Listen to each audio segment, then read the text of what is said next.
Good evening, guys. It's Darren from Jace Media, and tonight in the chair is electric blues rocker Jack J Hutchinson.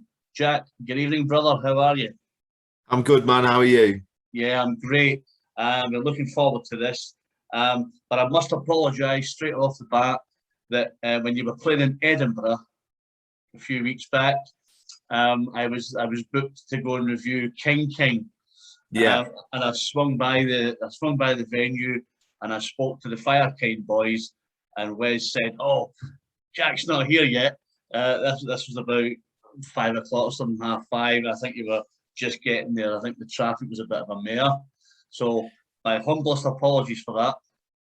I don't know whether it was the traffic or whether I was just hiding in the corner after Man United had been beaten 5-0 by Liverpool. It's probably that, actually. Listen, we all have our downfalls, Jack, and unfortunately, let's kind of hope that they maybe are turning a little bit of a corner, I saw the Wes isn't hoping that. My PR guy, Wes, isn't hoping that, but yeah, I am. I saw in the news today that he's given his £7.5 million payoff to charity. Really? Yeah. Wow.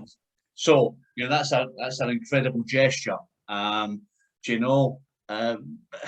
think it's like most of the guy I think he's like most of the past stars. He's got a real affection for the club, and possibly money doesn't really matter.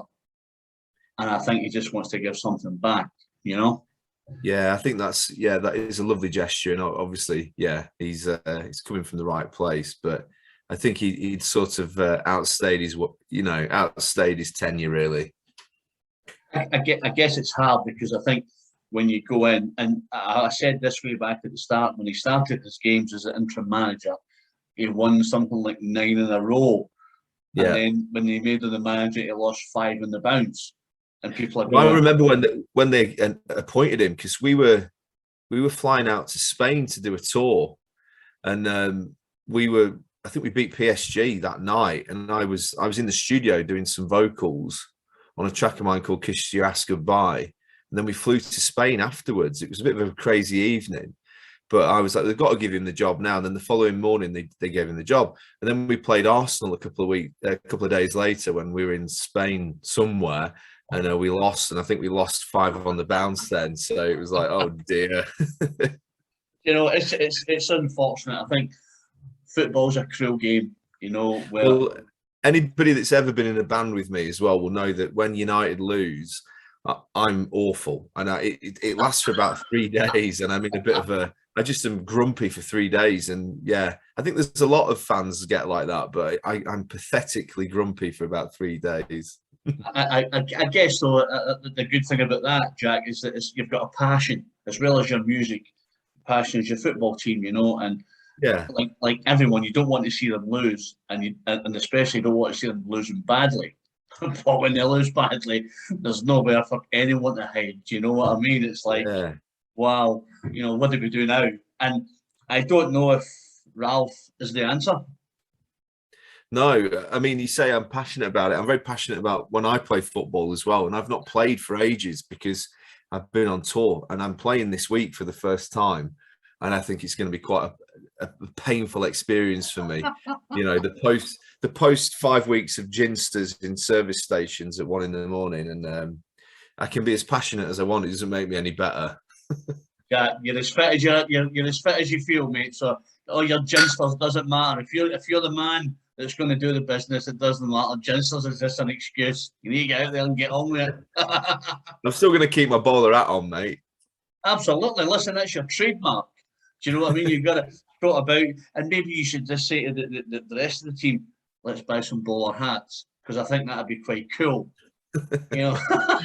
Get in for a crunching tackle with your ball. Take your hat off as you're getting in with your studs raised, and then put it back on and run off. They're funny though, the lads that I play with, because they give me so much stick when I go back to play, because I've obviously not seen them in quite a while. Yeah. And they see my sort of exploits on social media and where I've been and stuff. But I do enjoy playing football, and I enjoy playing it after I've been on tour, because it kind of clears your head a little bit. Yeah. You know, Yeah. from that kind of you know, the 5 weeks on tour, it messes with your head a little bit, actually, do all that traveling. So it's good to just get back and see the guys and go to the pub afterwards. So looking Yeah, forward to get a it. bit of normality. It's Yeah. like, it's like I say to everyone, Jack, when you talk to all the stars that I'm interviewing, and everybody says, yeah, it must be great being a rock star. You're dead rich and you get to travel. But yes, there is an element of that. But I guess, that they're getting up at, silly hours, or packing all your own gear and leaving straight after a show and traveling 5, 6, 7, 8 hours. Yeah, that's really fun. And you say to people, yeah, this is brilliant. I'm traveling for 8 hours after just playing a 2.5 hour show. That's the life, and there is an element to that. But the fun side of it, when you're up on stage tearing it up, I don't think you can take away from anyone. Yeah, I mean, like you said about the Edinburgh show, I mean, we travelled because of the way that the tour that we've just done has panned out, because a lot of it was rescheduled shows from a year Yes. ago. So what was originally a really logical route round England, Scotland and Wales turned into, it was like someone a busman's holiday. like throwing darts at a dartboard, and it was just all over the place. So we travelled all the way up. It took about 6 hours, but I kind of enjoy that. And we just did Inverness. The last gig was in Inverness, and that was supposed to be on a run of Edinburgh. I think it was Edinburgh, Glasgow, Inverness, but we couldn't get the dates to line up. So, we could have just cancelled that show, I suppose, and said, well, is it worth it going all that way? But for me, I said to the guys, it's absolutely worth it to go and do that show. I've never played in Inverness before. And I was awful, actually. I sent the guys up in the van with all the gear. They did like a 12-hour journey through the snow on Friday. And then I stayed home because I was doing an event in London on Friday afternoon. And then I flew up on Saturday. It took 90 minutes. Like, who's the front man of this band? Pretty bad. You're like, who's picking me up from the airport? Like, yeah. But I'll tell you what, no surprises. I was the one that did the drive home. The guys were like, no, you're driving home. So we sat back at about 11 o'clock in the evening, and I did must have been about 5 hours driving through the night, and we got home at about 12 the next day. But that's part of the fun of it. I do actually enjoy the traveling around, and you have so many laughs chatting away in the van. Yeah. And if particularly you've done a show where you feel like you've absolutely smashed it, and for me, it meant a lot to play in Scotland. I never really played in Scotland before this year. So going to Edinburgh and do a show at Bannerman's and then go to Mad Hatter's Inverness, it did genuinely mean a lot to me to be there. So, yeah, it's totally worth the travel. Of course it is. I think that the other side to that as well is I think you've garnered a lot of fans that, who are, a lot of them are just hearing about you for the first time. You've got a lot of your hardcore fans. And I guess playing new places gives you a chance, to let these fans see what they've missed. Well, I'll tell you what we did with the Edinburgh show, man. We actually, I got my merch guy, Johnny Della, to stand on the corner with this big sign saying "King, King this way." So we were like trying to build the King fans in. Somebody said to me, it was about a week before we went up, and they were like, King King's playing on the same night. And I was like, oh, crap. Because, I love King. And I supported Stevie a couple of years ago in Derby at a place called the Flower Pot. And he was really, really cool to me. And I've met Alan loads of times, and just a really lovely guy. So if I wasn't playing my own show, I would have been there watching them. Yeah. Because when it was obviously announced you were doing the show, Wes had contacted me, he says, yeah, hey man, come to see Jack. I mean, there's a story behind that, mate. I said, I've been booked to go and to cover King. He's like, oh, for fuck's sake. I mean, I'm sorry, what I'll do, I'll swing past the venue. But he said, oh, Jack's running late.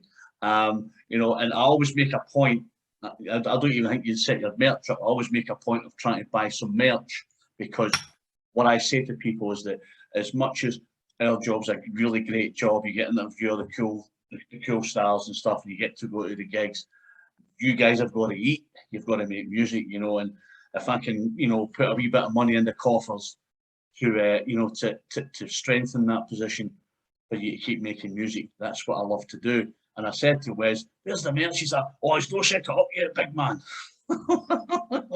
Hell, man. I said, "Right."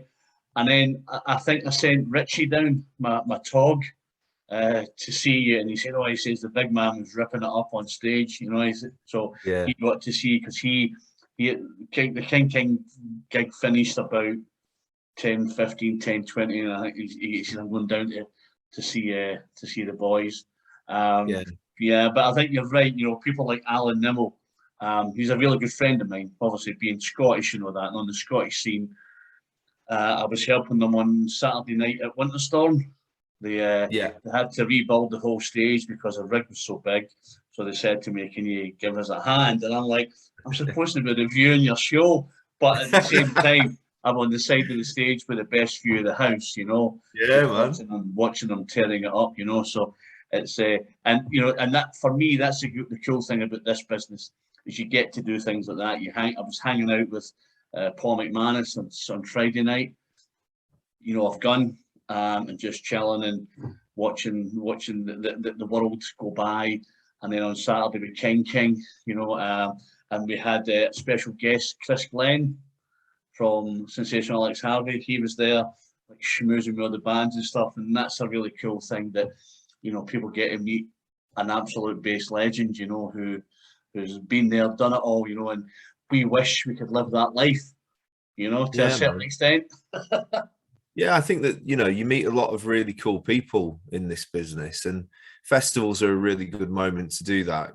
I saw the lineup for Winter Storm, and it was really good. A lot of my pals were playing there. Empire were on, weren't they, as well? Yeah, And, they were on done a the few Southeast shows. Session stage, yeah. Yeah, they were. I mean, I've done a few shows with those guys, really cool people. And yeah, that when we came back after the break, obviously due to COVID, and we did a few festivals over, I guess it was like June, July, August. It was just amazing to see all these people that we've not seen for so long, and have a beer with them and just catch up, because we're all trying to do the same thing. And although there is a little bit of a competitive sort of element to it all, we all understand, particularly at the moment, that it's been difficult for 18 months. So everyone's just glad to be back out there. Yeah, I think you're right. I think just getting out there and playing some shows is a real tonic, for people, because, and then again, I'm sorry about harping on, but as a reviewer and an interviewer, we get to hear your music months before anyone else, and we get to hear, bands like Alcatraz's music and things like that months before Chantal McGregor, King, and you know what you're going to expect when you go on tour, so we're like, everybody's going to be in for a real surprise, Yeah, and man. just like, Chantal McGregor was added to the main stage bill on Saturday, and everybody's like, "Don't really know this girl," and afterwards they were like, "Wow, you were just incredible," So I guess the element of going to a festival is some of the bands some of the bands you don't know, some of the bands you've never heard of, but you come away thinking, "I'm going to buy that album, and I can't wait to see him or her on tour," and I think that's the beauty of it, I think as well, bands play differently at festivals. You've perhaps got a shorter set. And so then if you are impressed by a band and then you go and see them on their proper tour and you see a 90-minute set where they really get to delve into their wider material, there's something really exciting about that. I do it, man. I go to a lot of festivals. I go to a lot of gigs. And when I'm not on tour, I do like to go out and see bands. I'm off to see the Dust Coda on Saturday in London. It's funny because you said we were talking about King and myself. I've double booked for Saturday because there's British Lion on in Camden, and I've got a ticket for that. And then I'm going to go and see the Dust Coda lads as well, and maybe try and catch half of each set. Yeah. But yeah, I mean, that's exciting for me as well, to be back out seeing bands. Yeah, I think going and seeing your peers as well, people that you maybe grew up with, and people that maybe came out at the same time as you, and how far each of you have come and things like this, and what you've done. I will be seeing the Dust Coda on Monday, but then again, I'm double booked again because Bastet, the little Lancashire band, I'm really, really friendly with Caroline. They were playing at Winterstorm, and I did an interview, and everybody got like 15, 18 minutes. And she's like, let's just keep chatting. And I was there for 28 minutes, and I'm like, and I'm like, I need to go and see I need to go and see Empire. I need to go and see Dax and Roxanne. Yeah, let's just keep chatting, and that's really good that when you go to a festival, people want to talk to you, because my publication, JS Media, we get about 180 to 190,000 views every month. We threw your album out and it got something like 9,000 views. People just wanting to, and I think the good thing about what we do is we kind of hook people in. When they read the album review, they go, "Wow, I bet that's." I use crazy big words and all that. People go, "Wow, that must sound exciting," and then they get to hear some of your tracks. We'll do a bit of YouTubing, and they come back to me and they go, "Big man, that album's a killer. This track's fantastic." So I think that for us as well to go and do a bit is a good thing too. That people don't just go, he's talking a pile of nonsense. Then they hear it and they go, wow, that guy, I think that guy will be brilliant on tour. So that's a nice thing as well, Jack, that you can do a little bit for you guys as well. Not just yourself, all the bands. When people ask us to do an album, it takes me a couple of days to do an album. I listen to it and I listen to it and then I start picking it and then I start putting it together and then I start writing my review. And obviously I hope that when you saw my review, I hope you were quite pleased with it. You might not have seen it. You might have just threw it in the bin. Of course I've seen it, man. And we've shared it, obviously. And it's weird because we slogged over that album for sort of 9 months, really, in the studio. And it was a very difficult album to record because we did a bit and then we kind of got shut down because there was another lockdown and then we got going again. And so the tracks were recorded in chunks, basically, of 3.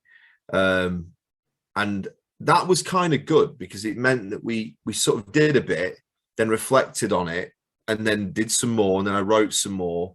And then you kind of listen and you go, well, I've got 9 tracks. What does this record need? Oh, it needs this killer track to end it. And so it's not how I've made albums previously. But, you then put it out there and you're never thinking about how it's going to be reviewed when you're writing and recording it. You're just like, do I dig this song? Do I enjoy singing it? Do I enjoy the lyrics? Do I enjoy the guitar parts? Blah, blah, blah. And then it goes out there and you think, oh shit, like I hope people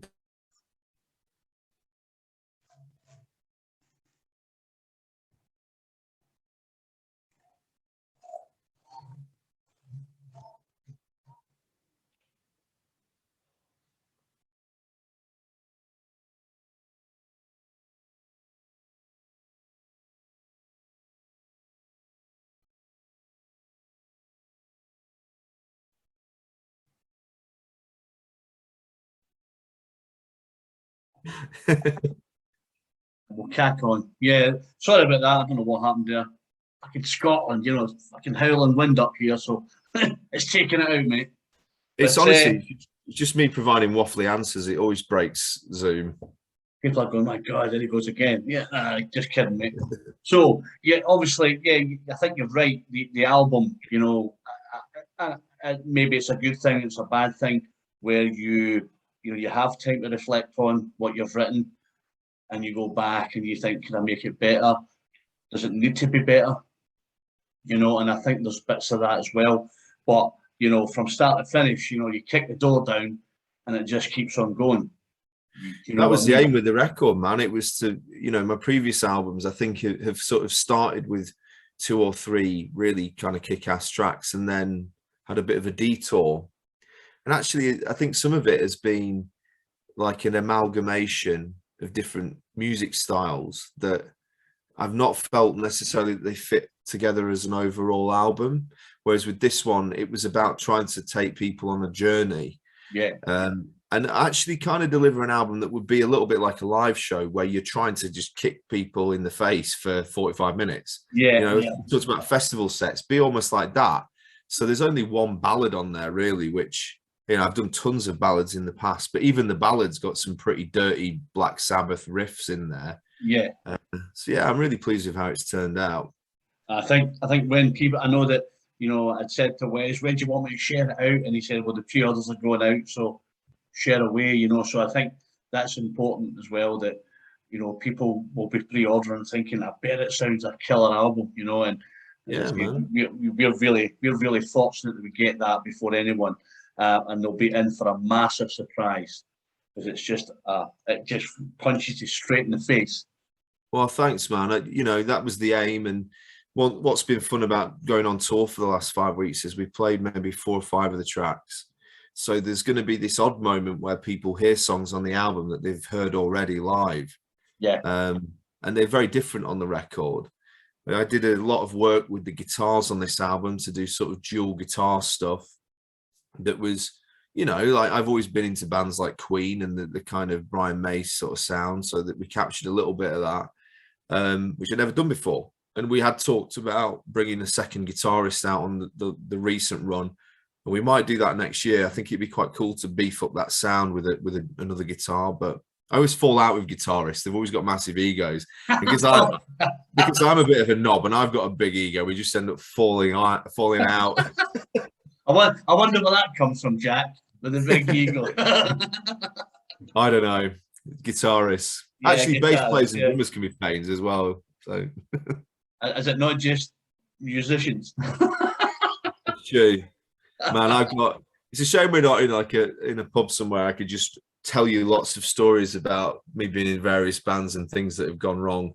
But yeah, I think, you know, it's a guitar album, and I've wanted to write a guitar album, and I've almost had this sort of shyness about exploring electric guitar on my records, and that might have been partly down to kind of the way they were recorded and different producers I've used, who brilliant producers that I have a lot of respect for, but they talked a lot about the songwriting over the guitar. Whereas with this record, and particularly working with Josiah Manning from Chris Barris's band, he's all about the guitar. So it really did come to the forefront of the songwriting. So I'm really pleased with it. Yeah. Listen, I'm sure everybody's going to be, you know, taken aback with, you know, the rawness of it as well. It's got a lot of rawness in it. Yeah, man.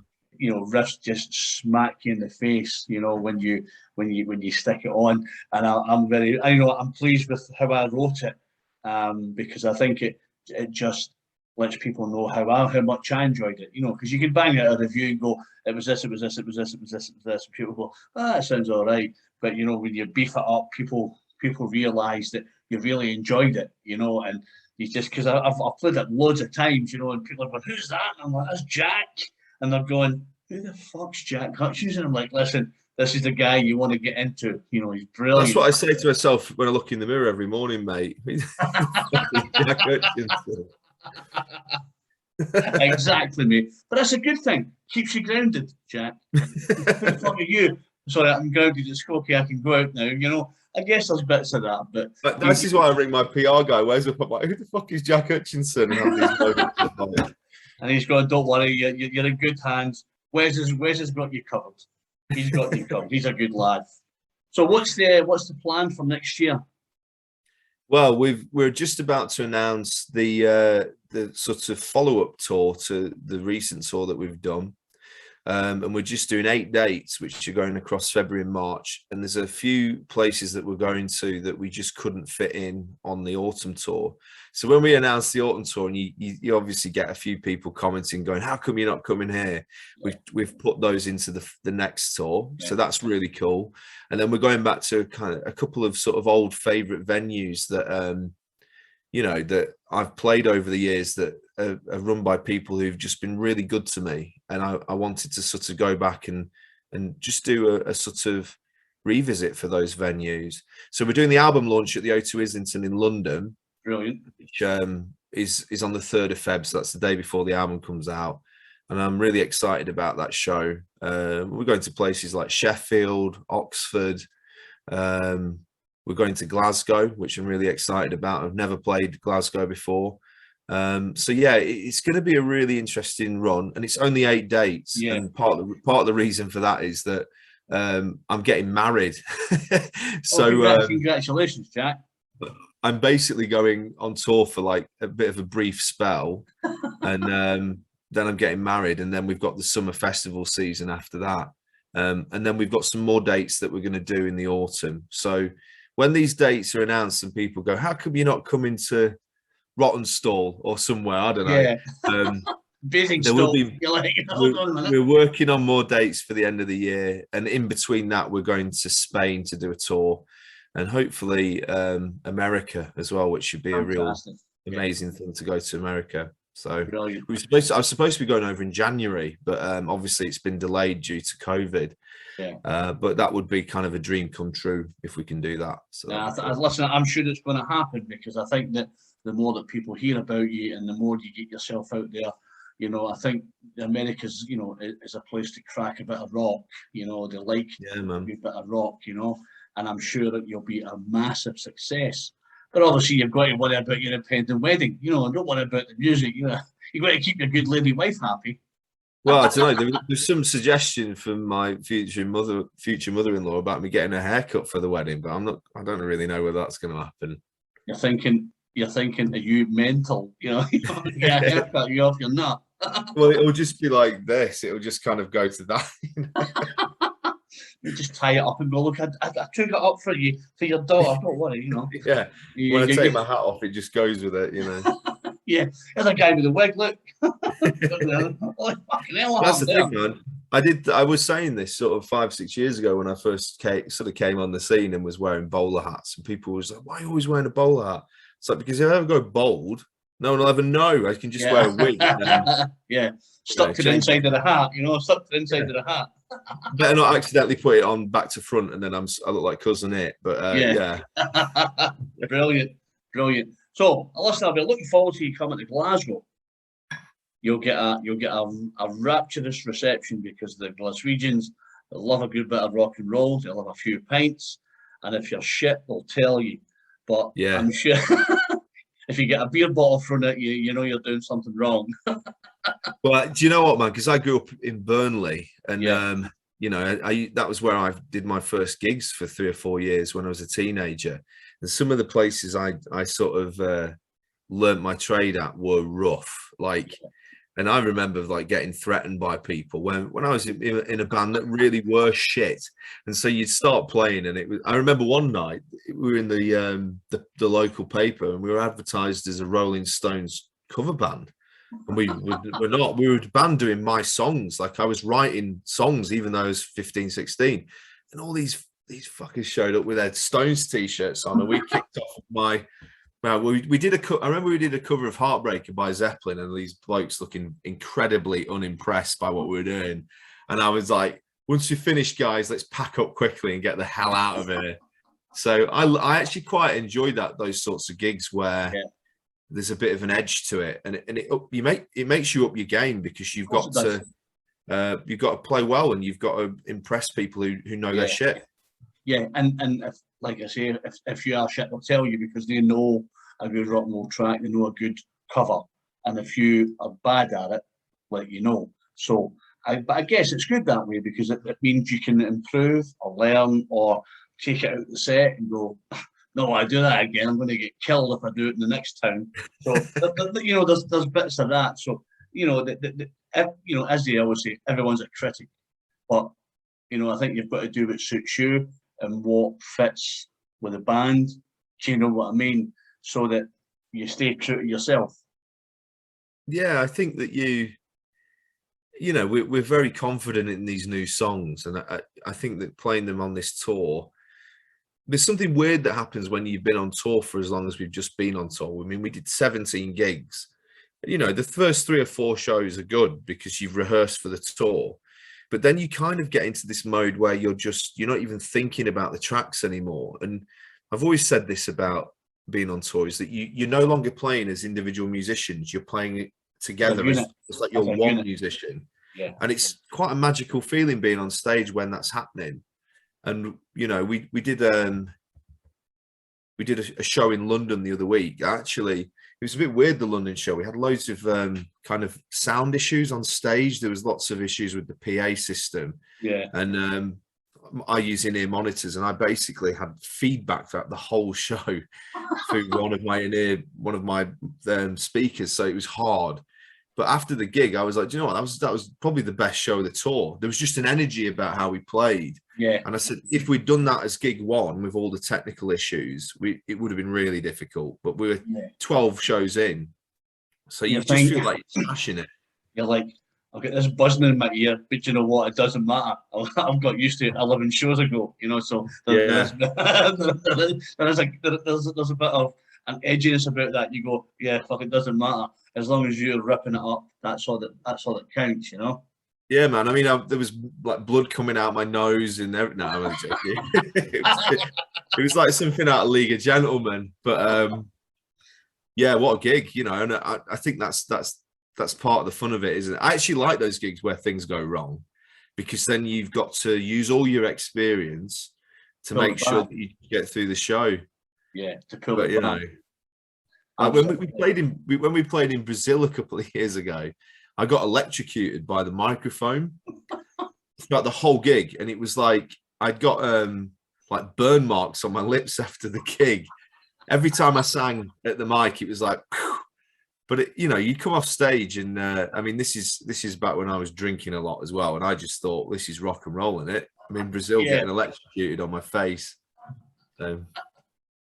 The stories you can tell, I'm sure that when you come to Glasgow, we'll have a few stories from you. We can sit and have a beer and talk. Man, I'm doing one song, and then I'm just going to do a stand-up comedy sketch for 40 minutes. Yeah, absolutely. This is what happened to me in Brazil. People go, "Oh, that's brilliant. Tell us some more." And you go, "Right, boys, just take a night off.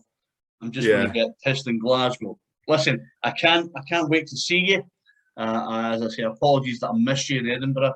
But the albums are killer. The guys are in for a real treat when it comes out, and I hope that just blows everyone away. And I thank you for your time tonight. I know we had a technical issue in the middle, but that's part of rock and roll. It was intentional, mate. That's what you do when your amp blows up on stage. You just claim it was an intentional part of the show. I said, my wife's like, "Who are you talking to?" And I said, "Oh, some geezer called Jack." I says, "But I'll hopefully try and cut it in the middle." And hey, presto, it happened. So it's I bet when you said some geezer called Jack, I bet she went, "Who?" That's what everyone says, mate. I'm going to put that on my tour poster. Jack J Hutchinson. Who? My daughter said, "What are you doing tonight?" I said, "I'm interviewing a rocker tonight." "Who is it?" And I says, "Jack J Hutchinson." She's like, "Okay." You're like, she's like, "Oh, okay," you know. And you know, I'm trying. You know, my wife is into music, but she's a kind of soft rocker. And I'll say, "Do you want to come to this guy?" She's like, "No." "Want to come to this guy?" "No." "Never heard of them." "No." And then she goes, "I want to come to that." And I'm like, "Where did that come from?" And she'll be sitting at night time listening to music. And she'll go, "Yeah, I want to go to that. I want to go to that." "Oh, okay, no bother." So I will bring her along to your show, and I'll give you the best review I can.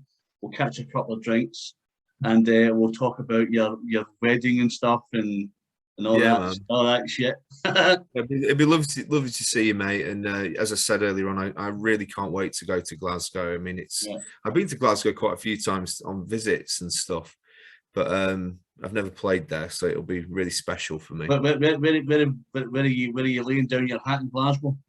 Can you tell me? Playing at the Hard Rock Cafe. Brilliant. So, it's a great place. And we've got a day off the next day as well, so I think the plan is to just sort of stay over and then enjoy being in the city for a day. So that'll be really lovely. If I can assist you in any way when you're there, just give me a shout, and if I can take you to places, I'll do that. But we'll have a blast. But I just want to thank you for your time, buddy. It's been a great chat. Put them all to rights. Haircuts and marriages and all that shit. So that's been. Do you know? I've just realised that there's something really embarrassing in the background. That, you know, when you leave stuff in the background of your Zoom chat, I've left my beard moisturiser here. I didn't want to say. I didn't want to say, but I just kind of thought, yeah, that's that. You know, at the end of the day, that's kind of rock and roll. What's that up there? Some people go, "Oh, it's hers." You know, you're like, "Yeah, it's my beard moisturiser." You know, so and even the fact that you're telling me you have beard moisturiser, that's pretty rock and roll, you know. So I mean, it makes it smell like oat and willow herb, apparently, but I don't well, know. It just smells like Jack, jackbeard. I will take your word for that, mate. And once you come to Glasgow, I'll be able to smell it, and I'll tell you if it tastes of oak and willow. Yeah, the tour goes a bit weird, isn't it? Halfway through, yeah. Or when you say I've ran out of my beard moisturiser, that's even worse. So yeah, better make sure you take a lot with you. But listen, it's been great to chat to you, buddy. Fantastic to catch up. And we will see you in Glasgow. All right, mate. Thank you very much. Best of luck with the tour. Best of luck with your impending wedding. And good luck with everything that comes along with the album launch. We will catch up when you come to Glasgow. And we'll get a couple of drinks. Cheers, dude. This is Darren from Jace Media in conversation with rocker Jack J Hutchinson, saying thank you for your time, Jack. Take it easy. Have a nice Christmas. And we will see you on the road next year. Cheers, fella. Thank you. Cheers, buddy. Thanks, Jack.